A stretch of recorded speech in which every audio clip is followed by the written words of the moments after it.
got 4 patients waiting on ICU that have been here since before I got here, and it's already 1 o'clock. I can see that got you're... 4 more waiting on psych. One of them's been here for a week, so please, for the love of God, hire more nurses. Noah, thanks for coming in today. Thank you for having me, Ryan. Great to meet you in person. Yes. We've known each other like this for a long time now. Yeah. Audiences at this point were 6, 7 episodes in. They know very little about who Robbie is as a person outside the hospital. They know this anniversary is weighing on him, but they know very little about this man's personal life. At the onset of this experience, how much did you know about Robbie, and how much backstory can audiences anticipate in the back half of season 1? Well, in terms of the emotional journey he goes on, I knew quite a bit. That was all fleshed out and planned in advance of, like a kind of piece of music, when it's going to peak and when it's going to valley and when we're going to hit our crescendo with it and the denouement. In terms of the details of who he is and what makes him tick, those are sparse by design as well, because, most practitioners don't wear their hearts or their educations or their personal problems on their sleeve. And guys like Robbie, who've led very compartmentalized lives out of necessity as a survival instinct, let you in even less. But this is not your normal day or your normal shift for him, and he probably should have stayed home. And we watched that professional mask and demeanor erode over the course of the shift until he's no longer able to keep those compartments airtight any longer. I consulted Dr. Collins. Dr. Collins is not supervising this case. I know. I just didn't know if... If what? I thought you were having a bad day. Did Dr. Collins say that? No, she was just trying to help. Don't ever do that again.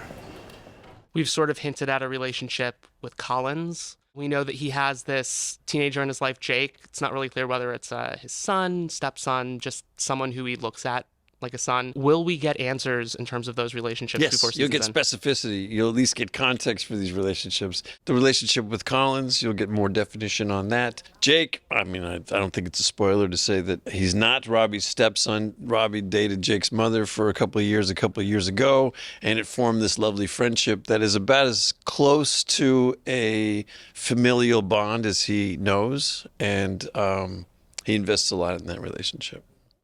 You could have opened the show a lot of ways. Robbie could have already been at work, but you show him on this walk. You don't even show him, in a movie you might see the alarm go off. He realizes, oh crap, I'm late for work. But we don't even see that. It's tricky. We talked a lot about it. If we wake up with Robbie, where does he live? Does he live in a townhouse? Does he live in an apartment? Is it a loft? Is it a house? Is it dirty? Is it clean? Is he a neat freak?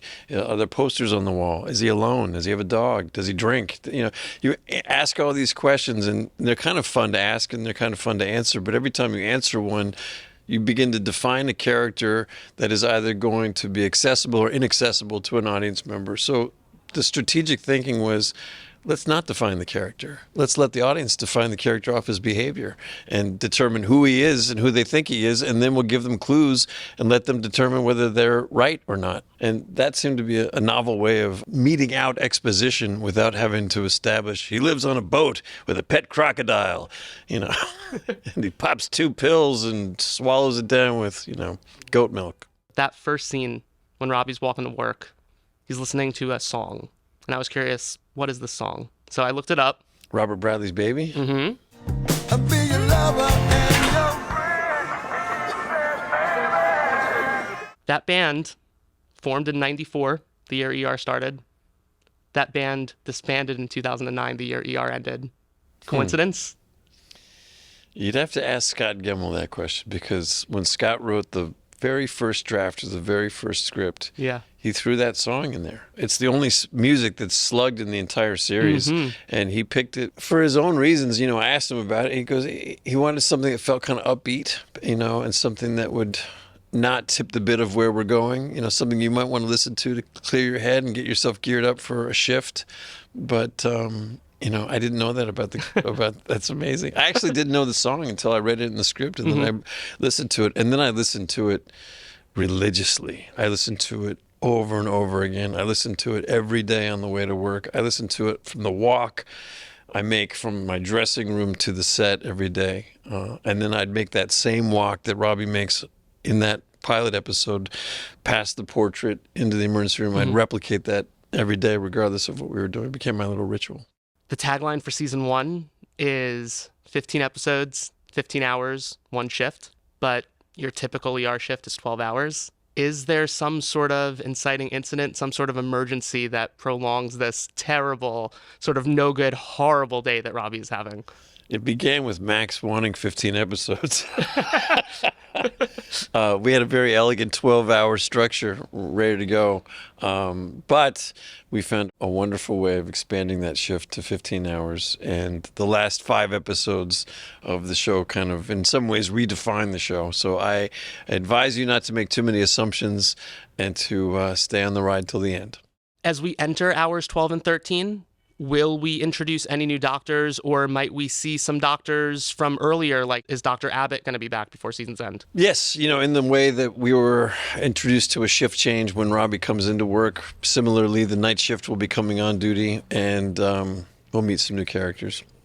You just wrapped a 150-day shoot on season 1, 15 episodes. How does it feel to be at the end of this inaugural season? And how does that feeling compare to how it felt when you'd wrap 22, 24, 25 episode seasons sometimes on ER? I drove home the other day thinking to myself as we finished episode 14, like, I don't know if I could do 22 episodes anymore. Not this way anyway. This show's been extremely demanding.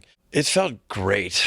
It felt just sort of like an answered prayer, and it felt amazing. It was a pinch me experience from start to finish. We came in, we got a great cast. Everybody joined that medical boot camp with open hearts and open eyes and a lot of excitement. And that buy-in carried through, cast, crew, foreground, background. Everybody bought into what we were doing and gelled really, really fast. And that made the days fly by and made the experience. I've done series that did half as many episodes that felt like they took twice as long to shoot. This one was just a breeze.